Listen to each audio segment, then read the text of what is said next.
and welcome to 2-Minute Topics. Today's topic is the 5th episode of our 6-part series on manufacturing processes.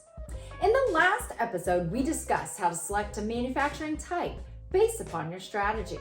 But once your manufacturing process is selected, it's then time to get down into the details of what comprises that process. So, let's Casey explain capacity and scheduling with your 2 minutes starting now.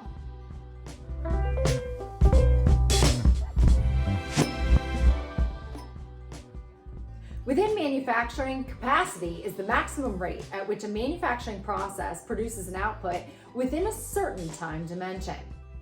As we've talked before, an organization's manufacturing strategy will dictate the processes that occur within that functional area.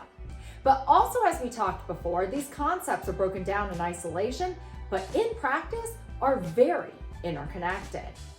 So you know how we've discussed that strategy and layout will just go hand in hand? Well, the capacity to produce outputs is a key element of an organization's strategy as it can dictate the competitive advantage. Not only that, but capacity planning or scheduling also impacts subsequent operational planning within the rest of the supply chain. Before we dive into the two types of capacity planning, it's important to note that capacity and scheduling are two different terms, but will have a dependent relationship. Capacity is oriented towards acquiring productive resources, where scheduling is the timing of their use. Poor scheduling can actually manifest as capacity problems, and capacity issues can actually create difficulties with scheduling, so the two terms are very connected. In order to ensure that capacity and scheduling have a synergistic relationship, it's important to plan capacity in two ways. Number one, long-term capacity planning. Capacity is a highly strategic decision, as altering capacity in the future is not quickly or easily performed.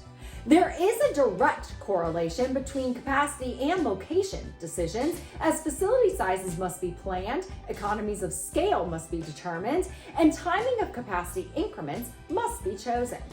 So long-term capacity planning is more focused on permanent or standard operations. Number two, short-term capacity planning. Short-term capacity planning is focusing on handling unexpected but required demand and balancing scheduling, labor shifts, and resource requirements.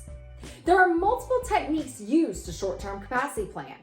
Increase resources, modify the output, modify the demand, better resource utilization, and or do not meet the demand.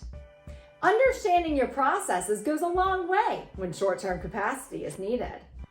While discussed in isolation, capacity planning and scheduling goes hand in hand with the outputs being produced and the manufacturing process being utilized. Other factors to consider with capacity planning are the requirements to produce the outputs themselves, demand patterns of the outputs, and maintaining quality standards. Speaking of quality standards, stay tuned for the next episode where we'll break down quality control.